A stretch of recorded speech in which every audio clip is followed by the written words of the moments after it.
Oh, what I think is a very positive development in terms of Cap Classique in the last few years is the huge growth in the demi-sec category, and my first impression is that we are reaching a whole new consumer out in the market. People who are probably not traditional wine drinkers, people who are not really interested in the total very dry styles. So here we are with something that's got a little bit of sugar. In South Africa it's known as Nectar category. Technically speaking, you can call it demi-sec. And I always have to remind myself that demi-sec means half dry and not half sweet.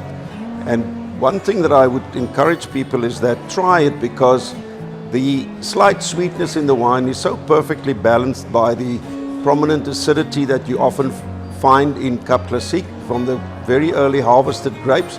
There's always this beautiful harmony, and the sweetness is really well balanced and harmonized by the good acidity, and it brings freshness to the wine. The one thing that you don't find in these Satin Nectar wines is that they're not cloying in your mouth.